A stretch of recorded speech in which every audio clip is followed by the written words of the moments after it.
Let's start by briefly introducing yourselves and summarizing your industry education and professional background. My name is Michael Marshall. I have a bachelor's degree in civil engineering, and I've been working in the bridge inspection industry for about 11 to 12 years now, mostly with Stantec.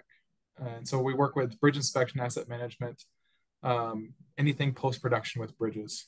And my official title is bridge inspection engineer and UAS bridge lead for Stantec. And my name is Alicia Llorens. I've been working for the last 11 years supporting professionals across different industries to successfully integrate drone photogrammetry and mapping data into their workflows. I started my career in one of the first drone manufacturer providers, drone manufacturers in Europe, Gatewin, who then was acquired by Trimble. I started my career as a customer support engineer and then progressed into product engineering, business development, and finally technical sales or solutions engineering. My background is in surveying engineering, and I have an executive MBA as well. At Skydio, I work as a solutions engineer. I help our enterprise customers, such as Stantec, to capture and consume 2D and 3D data in a smarter, safer, and less costly way. Michael, a good question I've got is, how does one become a rope access bridge engineer? And I'm sure that that's different than just a bridge engineer, because I know that they all have some levels of difficulty. But, you know, I saw the video of the O'Callahan Bridge by the Hoover Dam, and that seems kind of special. That seems more like really technical rock climbing. So how does one get involved in that? I'm wondering, is it like, are you an engineer and then you kind of get tilted that way because it works out, or were people rock climbers and then decide, hey, I can get into engineering and do this? Or how does it often work? I think it's a mixture of both, really. In our group, specifically, a good number of us, over half of us are rock climbers recreationally while we're maybe in school to become engineers, and end up becoming rope access technicians as a result.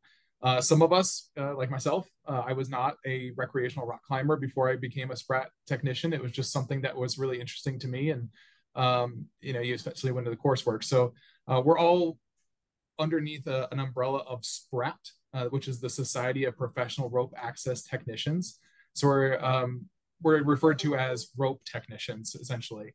And each of our bridge engineers who is on rope follows those guidelines and takes those coursework. And usually it's about a 1-week course with a rigorous test at the end of the week to be a part of the rope to start off with level 1 rope access technician.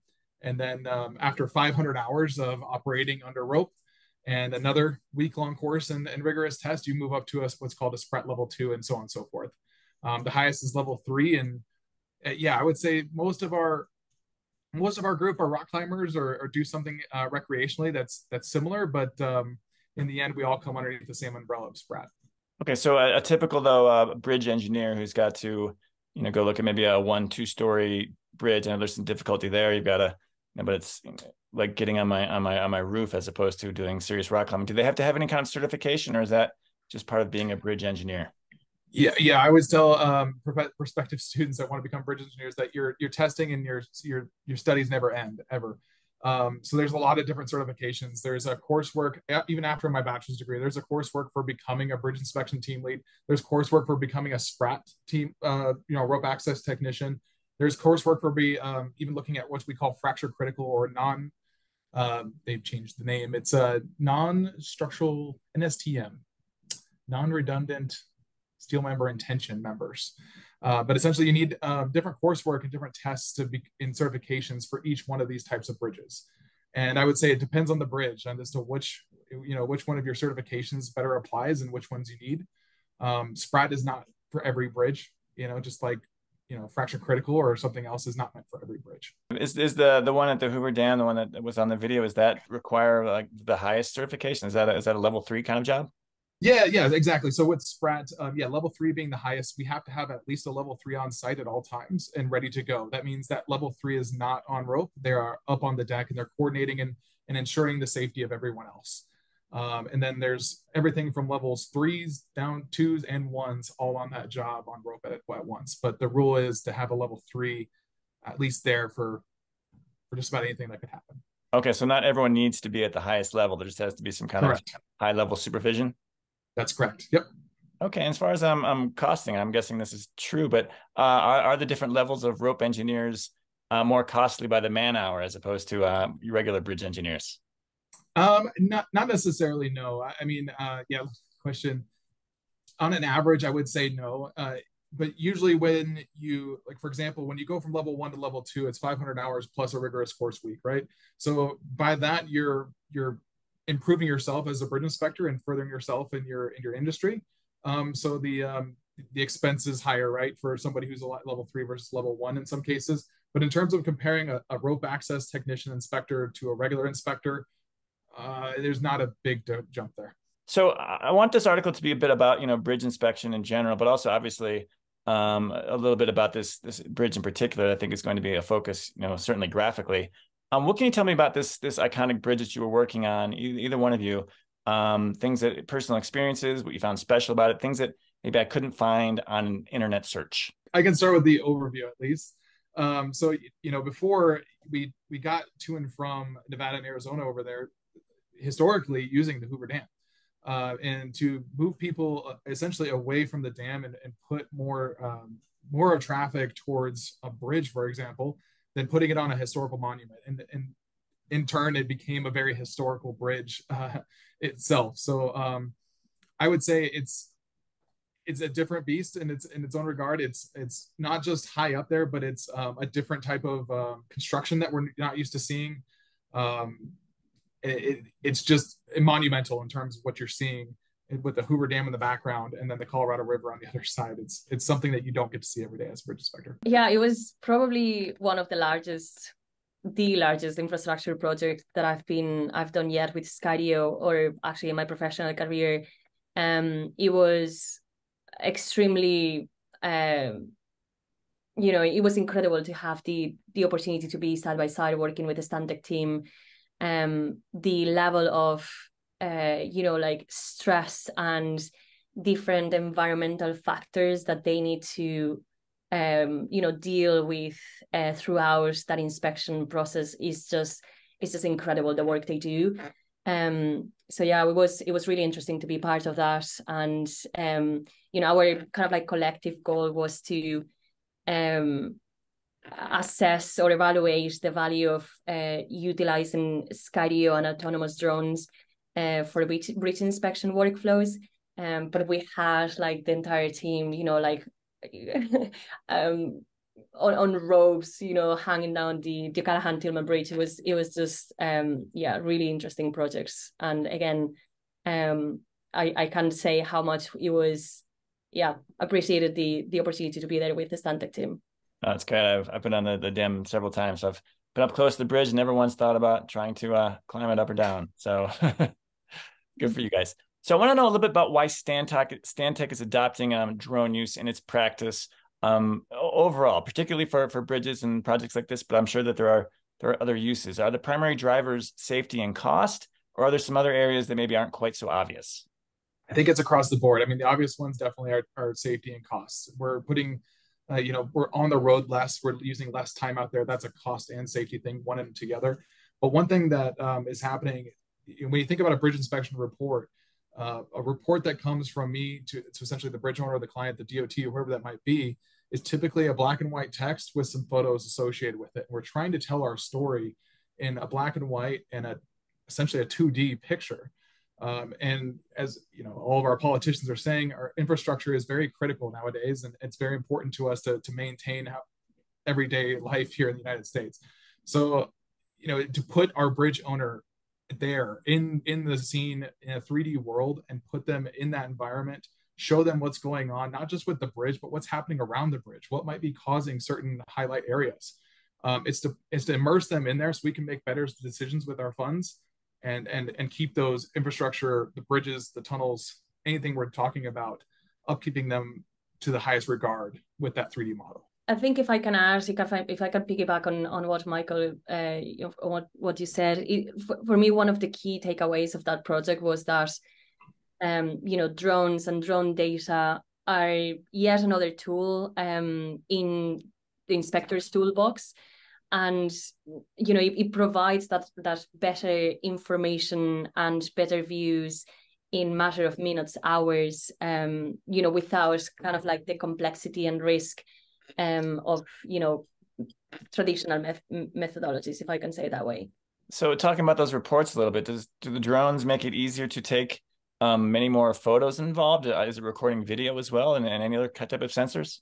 I mean, yeah, we're taking video photos, the 3D model. I mean, I always say a picture's worth 1,000 words. I always like to see as many pictures come back from the field as possible, but to then take it to the next level and piece them together in terms of either a video or a 3D model, that picture is now worth, you know, exponentially more to the view of just seeing what you're looking at on site. Because many times our bridges are not in environments, especially in this case, I can't necessarily put everyone on a rope and show you exactly what I'm looking at when I'm on the bridge. But if I can spin you around and take you safely from your office into that world and show you exactly what I'm seeing without any text, without pictures, like immerse you into it, it really puts the understanding throughout. We can explain ourselves a lot better. Are there any other sensors being hooked up to go along with the drones, like you know, something on the ground, or is the drone pretty much acting as the universal sensor recorder with maybe a few photos by the people? You talk about LiDAR or thermography or something else. I mean, thermal is really beneficial when you talk about bridges. We're looking at specific things like delaminations in bridges. That's helpful to put on drones. So the drone essentially houses a lot of the different tools that we could use in a man or a conventional inspection right there compacted into one unit and get it up close to the bridge, if that helps. Sure. And Alicia, can you maybe just kind of, while we're talking about this, kind of fill me in on the tools that are inside the drone was used on this bridge and similar projects? What makes Skydio unique is, you know, everything we do. We have Skydio autonomy at the core of, you know, all Skydio applications and platforms.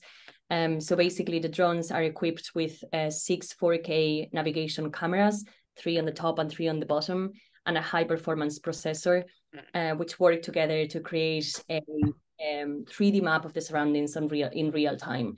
That allows the drone to understand its environment and make decisions in real time. And then we have the S2 Plus is equipped with an RGB camera that allows for high-quality video and image capture. And then the X2, we have 2 versions, the RGB and an RGB and infrared as in the other one. And so I wanted to mention that because compared to other drone platforms, you know, what makes Skydio unique is that you can navigate in GPS denied environments, because our navigation is based on the 6 navigation cameras. So we have a GPS on board, but we don't need it to navigate. So when you are thinking about, you know, flying around a bridge like the O'Callaghan-Tillman Bridge, you're going to have like a lot of obstacles and, you know, lots of areas where you won't have access to GPS, the satellite signal.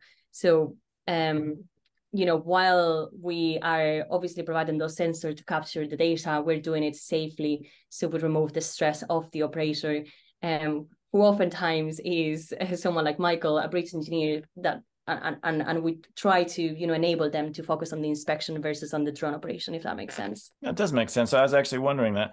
So if it's, you know, typically with drones, it started with people having to fly them manually, and then they get programmed, you know, to follow a particular pattern. So you're saying that more often than not, the drone is somewhat flying itself, and there's little interaction with, you know, the programming or the users, and it's trying to kind of figuring out where it needs to be and recording the whole thing. Is that right? So the obstacle avoidance is one of the applications based on Skydio autonomy, and that's always active. So the drone is, you know, can avoid and it will always avoid obstacles, you know, minimizing the risk of collision at all times. There's different settings for that obstacle avoidance, so you can reduce, kind of like think about it as a bubble that is surrounding the platform, the drone itself, and you can reduce that bubble, and so you can go in, you know, in confined spaces, in bridges, for example. You can, you know, find different, Michael will know the technical worlds, bridges that have to go within very confined spaces. So in that case, you will reduce the obstacle avoidance and can do, you know, fly safely in those environments. And there is like many benefits around, you know, Skydio autonomy that actually Michael can tell you about. But you know, the idea that the one of the biggest problems that companies such as Stantec face in terms of scaling up their drone programs is the cost that, you know, the investment that they need to do in order to train their bridge engineers to become extremely experienced pilots to fly in such environments. So with Skydio in you know, less than half a day, you know, actually literally in just an hour, you could, you know, just fly safely and make capture quality data in no time, basically. Yeah, I'll kind of go back on that. If we can rewind too, when we initially were inspecting this bridge, you know, historically we did bring in conventional drones, I'll call them, early on, and that required advanced piloting and an additional, you know, essentially another body or two, usually two, to bring out into the field. And so that was essentially a pilot, just a pilot that knew exactly how the drone operated. It did not have obstacle avoidance, and it would take, you know, about a week to establish video of exactly what we had taken in the field.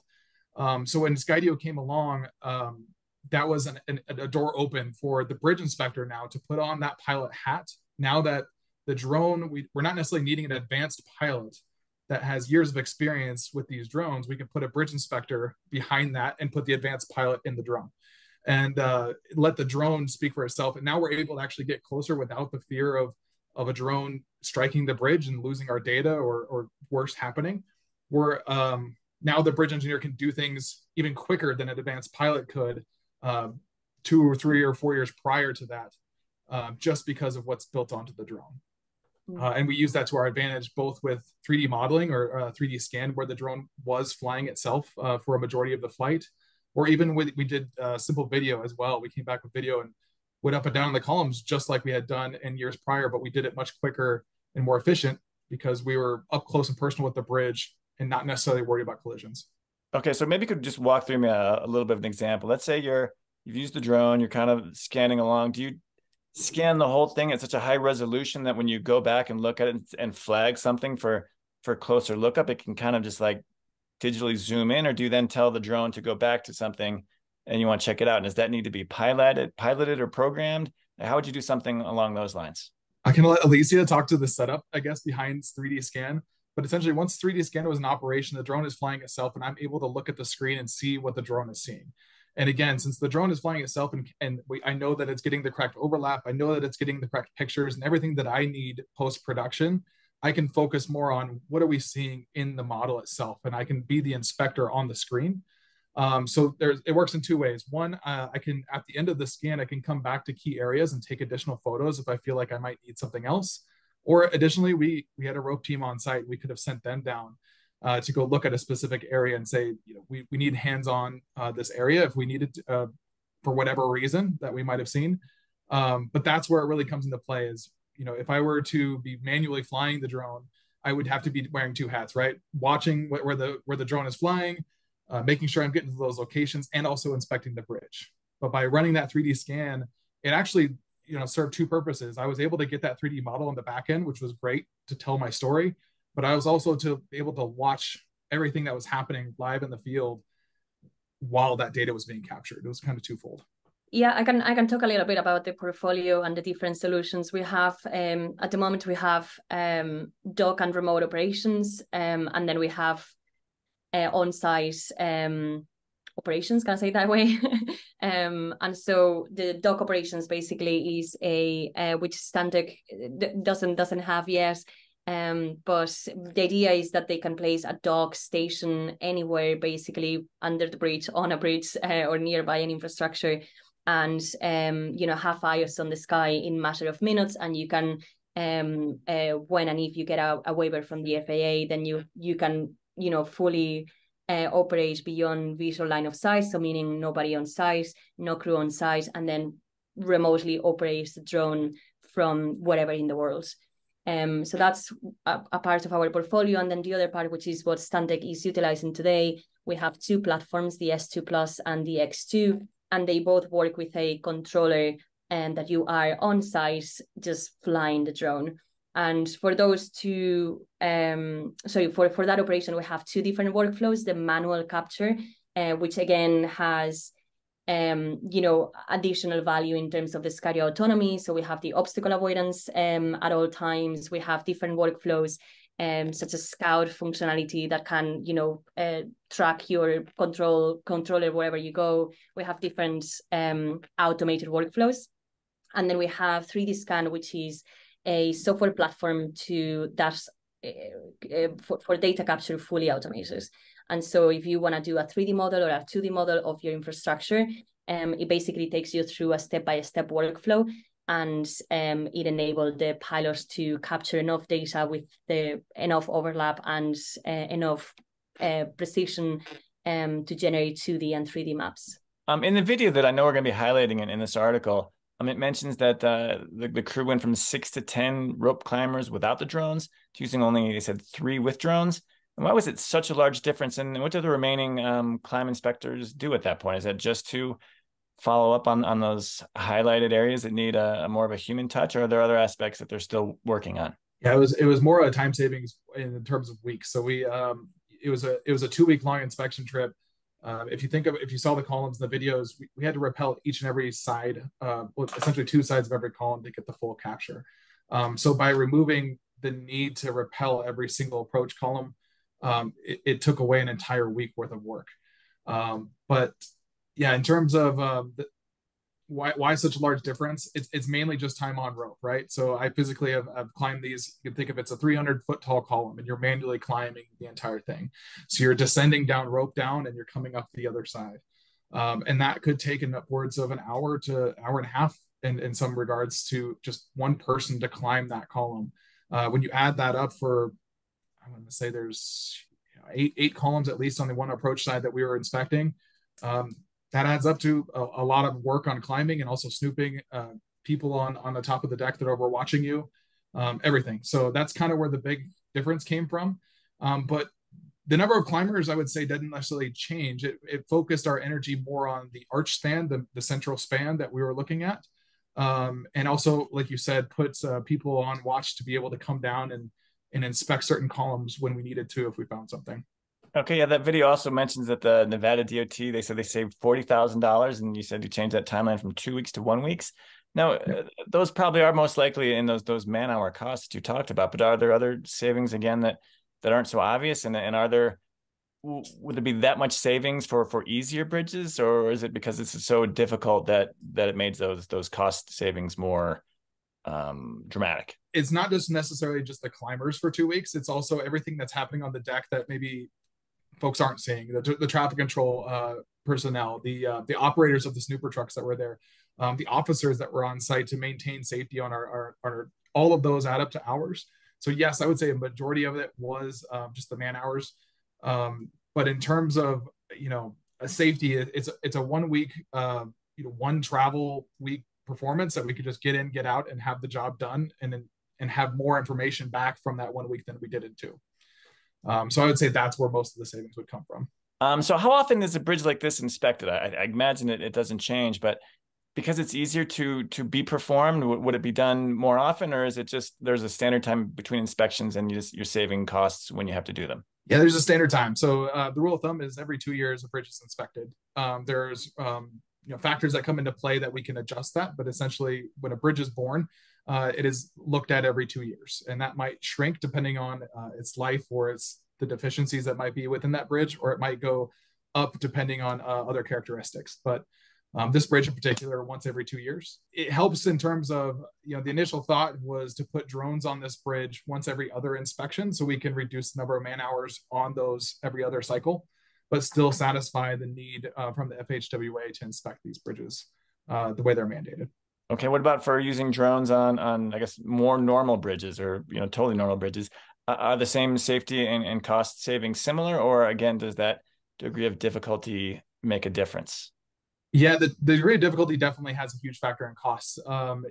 When we talk about smaller bridges, we might do what I would call a conventional bridge inspection in the matter of a day, or even less than a day, depending on its complexity. But what Skydio has enabled Stantec to do is to put a controller in the car with them. So we're able to deploy a drone on a simple bridge. Before, it didn't make sense to hire a pilot, bring a giant drone on site, and look at a 50-foot long structure. There's usually a lot of obstacles in play that would not allow it to, and the cost alone would not make sense. But Now it actually travels in my truck with me almost every single week that I go out and inspect what I would call simple bridges. And I can add more to my report, whether that be a 3D scan, video, or adding additional photos from a different perspective that we would not be able to do with any other inspection method. So Alicia, I saw you were on the video that we're going to focus again. Are you on most projects, or like Michael was saying, does he then learn to take the drone out and do it himself, and Skydio kind of takes a step back? Yeah, definitely. We were in the O'Callaghan-Tilmal Bridge. Parts like Skydio, we consider every customer almost like a partner. We love being, in the field with our customers, learning how they utilize the platform, any product gaps that we might have, and we kind of like build that relationship, very close relationship with each of our customers. So yeah, I've been on site a couple of times, but the team has been on site with Stantec team a couple of times. And any time that there is a project that they we might want to learn from each other, we just are very happy to do so. You kind of have already explained some of the technicalities of the drones and the UAVs that I was looking for, but can we start by just backing up a little bit and giving me a little brief on Skydio's history and when it got involved in engineering applications? Was that from the beginning, and or did that evolve? Yeah, I think Skydio was founded 2014, I want to say, by our three co-founders who met at the MIT, and where I think there's a very interesting YouTube video where they are already flying a fixed wing, actually, in a parking garage, fully like avoiding obstacles, and I think the flight was also fully autonomous. So I think the vision of the company is bringing autonomy in the drone space to enable and unlock workflows that can have a meaningful impact to in the infrastructure space. So as I mentioned before, Skydio autonomy is at the core at everything we do, and things like the obstacle avoidance, 3D scan, which is the workflow for automated data capture. So they are very good examples, or even the dock and remote operations are very good examples of where the company is heading. Would you say that the technology and the drones kind of came first with the object avoidance and the scanners, and they just happened to fit into the infrastructure industry well, or was there any pre-thought of hey, these for bridge inspections would be great, let's do that? I think well, first of all, I don't think Skydio is a hardware company. I think we consider ourselves an AI and software company, and so the hardware for us is only a vessel of the technology we are developing. And so while the company started in a different space, I think our founders and leadership has been really smart in terms of like identifying the different spaces and industries where AI in the form of drones can have massive benefit and impact. Call it infrastructure, inventory management, bridge inspection, public safety, surveillance and patrolling. There is like loads of applications where having eyes on sky and providing that information almost real time is almost critical for a lot of professionals. And again, you did have talked about some of the special parts of the UAV, and it's kind of tailored. Like you've got several options, and you kind of tailored toward the project. So there is no really like a standard model or a typical this goes with that. You kind of you can tweak each one so that it's the right one for the job. Every customer is different, like as in every customer uses and utilizes a different ecosystem, starting from their drone program all the way down to the data downstream and the different platforms and how they consume the data. Depending how, for example, the drone program, how mature it is, if they've been leveraging drones for a long time is different than, companies that are just getting started with drones. So every company is different, and that's, I mentioned earlier, Skydio, takes pride in every customer is kind of like a partner to us. And we don't sell hardware and then, we leave them on their own. We actually build that relationship because of the uniqueness of each customer. and how they utilize our platforms in the best possible way for the benefit. My next question is kind of an opinion question. So do you think that either the drones can ever completely replace humans on inspections, or will there always need to be engineers on site for confirmation and oversight? And I'd love to hear from both of you. I would never say never, right? I would never say never, but I think Alicia would agree, and she saw this physically on site, that an engineer is critical. And looking at bridge inspection in general, it's critical to have that person there and understand what they're looking at. And that's where Skydio really played a great role with Stantec inspectors. Is we're able to now bring the engineer and the pilot all in one platform. And I think the technology is growing. It's substantially grown since 2014, as what Alicia said, when Skydio came in. And so that's where I'll say, never say never, but at this current point in time, I don't see it happening anytime soon. The engineer still needs to be implemented. Whether one day we remove the personnel on site, the engineer will still be overlooking the data at some point in time. But it's so critical to have an engineer on site, see it firsthand, be able to touch the defects or touch the bridge, see what's going on with the bridge. That's incredibly critical throughout our infrastructure. So you think that even doing it from remote access with a good sensor, you think it's still always going to be useful to have someone there who can see it, touch it, hear what it sounds like? Yeah, I mean, remote access has its time and place, 100%. I think like drone doc was discussed here. It gives us a perspective of saying, do we need to get out there and see something that's gone on, whether it be a flood with recent events here that have gone on in the United States? Can we just look at how the bridge is behaving in a global perspective? That's where doc can sometimes come into play. But when we're looking at critical infrastructure, a lot of times our inspectors are taking their heads and they're moving them around corners, moving up into bearing seats, and we're crawling, we're climbing, we're doing a lot of different things.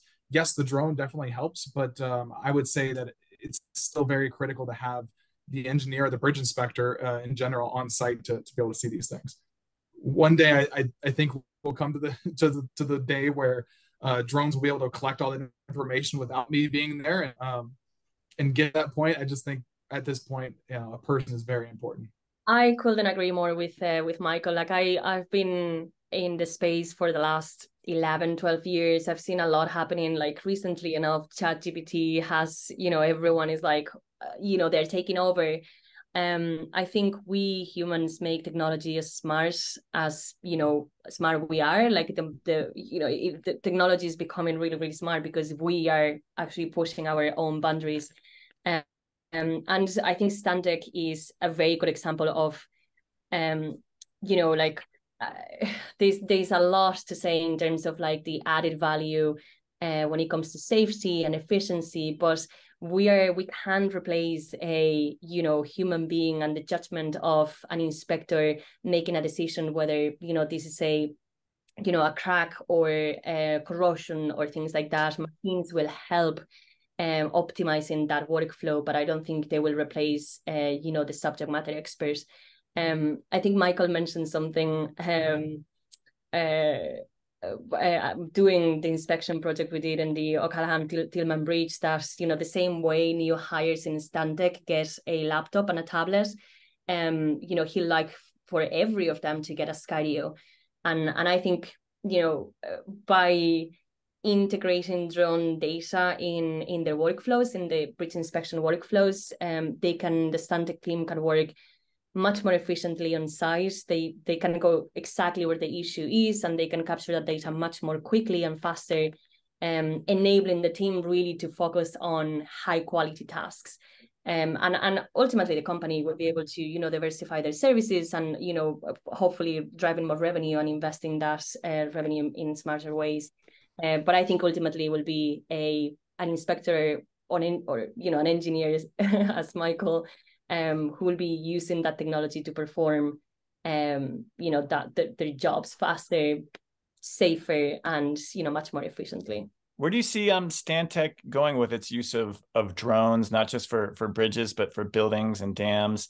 How might they be used more in the future? And Alicia, from your end, where do you see your partnerships going with Stantec and other engineering companies heading toward the future? Where is this headed in the next, let's say 5 years, so we don't go too far?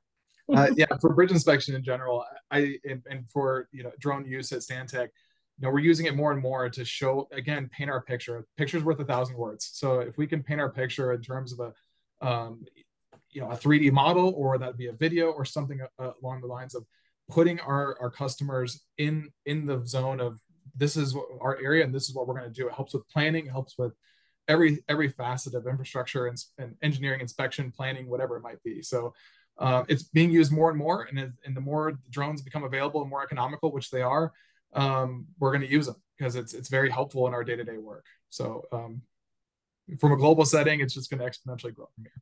We're hoping to, grow more and more with Stantec in our partnership, and looking into dock and remote operations, and any upcoming platforms that we'll be releasing. And I think, in the vision, the vision that I have in my mind for the next 5 years, obviously I would love to have a Skydio platform in every bridge in the country, obviously, and have, the team, like Michael's team, communication almost real time back and forth with inspection data, right? So they can go on site, they can leverage 3D models, which I don't think we're that far away from these. So that they can just walk, visualize the 3D model as if they were like on site. And then once they are on site, they can just like real time going through any anomalies or any, tasks that they need to perform on site.